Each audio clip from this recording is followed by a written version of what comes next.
आज नारद जी के पूर्व चरित्र का शेष भाग। श्री नारद जी ने कहा, मुझे ज्ञानोपदेश करने वाले महात्मा गण जब चले गए तो मैंने इस प्रकार अपना जीवन व्यतीत किया।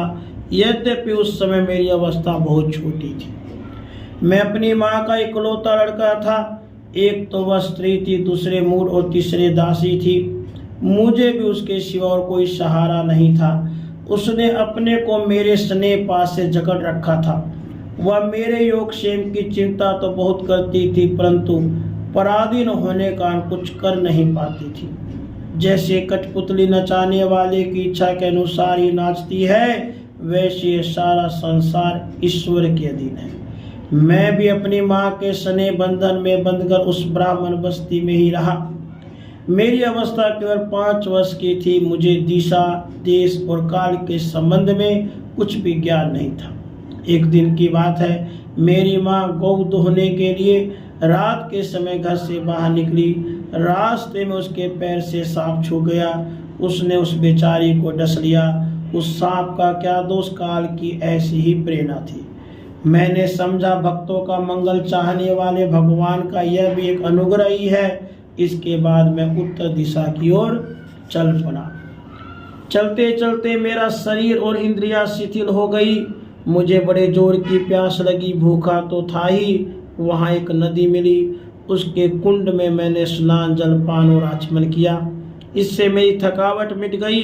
उस विजन वन में एक पीपल के नीचे आसन लगाकर मैं बैठ गया। उन महात्माओं से जैसा मैंने सुना था, हृदय में रहने वाले परमात्मा के उसी स्वरूप का मैं मन ही मन ध्यान करने लगा। भक्ति भाव से वशीकृत चित्त द्वारा भगवान के चरण कमलों का ध्यान करते ही भगवत प्राप्ति की उत्कट लालसा से मेरे नेत्रों में आंसू छलछलाए और हृदय में धीरे धीरे भगवान प्रकट हो गए। व्यास जी, उस समय प्रेम भाव के अत्यंत उद्रेक से मेरा रोम रोम पुलकित हो उठा। हृदय अत्यंत शांत और शीतल हो गया।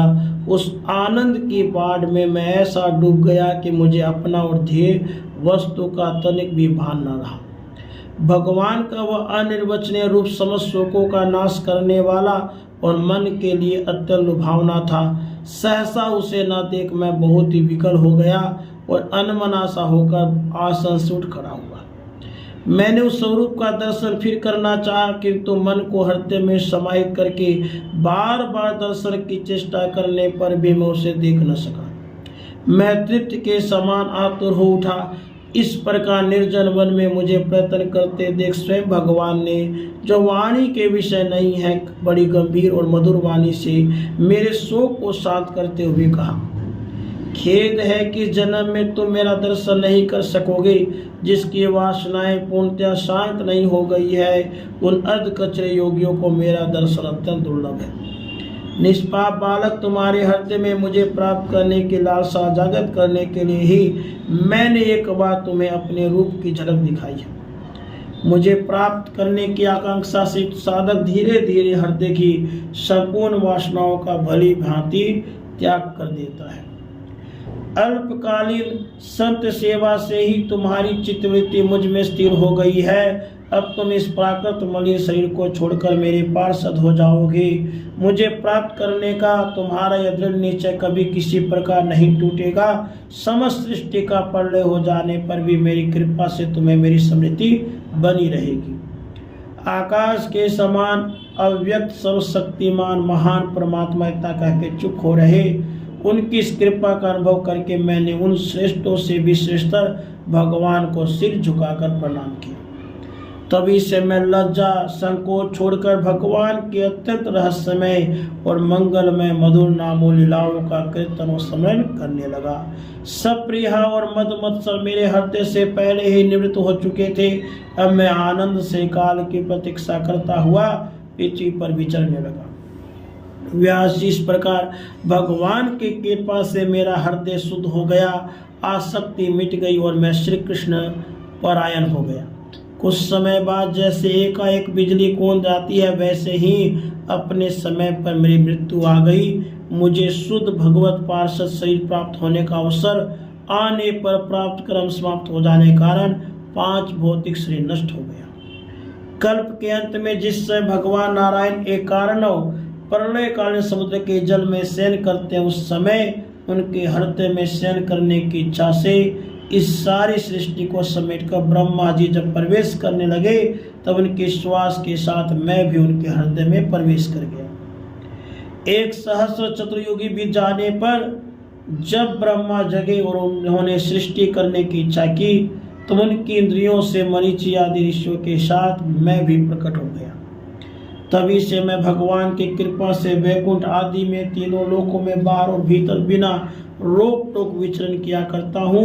मेरे जीवन का व्रत भगवत भजन अखंड रूप से चलता रहता है। भगवान की दी हुई स्वर ब्रह्म से विभूषित वीणा पर तान छेड़कर मैं उनकी लीलाओं का गान करता हुआ सारे संसार में विचरता हूँ।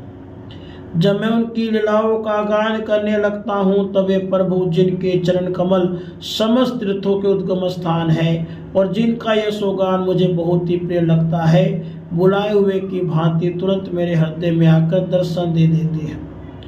जिन लोगों का चित्त निरंतर विषय भोग की कामना से आतुर हो रहा है, उनके लिए भगवान की लीलाओं का कीर्तन संसार सागर से पार जाने का जहाज है।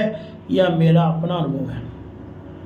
काम और लोभ की चोट से बार बार घायल हुआ हृदय श्री कृष्ण सेवा से जैसी प्रत्यक्ष शांति का अनुभव करता है, यम नियम आदि योग मार्गों से वैसी शांति नहीं मिल सकती। व्यास जी, आप निष्पाप है। आपने मुझसे जो कुछ पूछा था वह सब अपने जन्म और साधना का रहस्य और आपकी आत्म तुष्टि का उपाय मैंने बतला दिया है। श्री सूत जी कहते हैं, सोनक आदि ऋषियों देवर्षि नारद ने व्यास जी से इस प्रकार कहकर जाने की अनुमति दी और वीणा बजाते हुए स्वच्छंद विचरण करते हुए वे चल पड़े। आहा, वे देवर्षि नारद धन्य हैं, क्योंकि ये सांग पानी भगवान के कृत्य को अपने वीणा पर गा गा कर स्वयं तो आनंद मग्न होते ही हैं, साथ साथ स्त्री ताप तप्त जगत को भी आनंदित करते रहते हैं। राधे कृष्ण।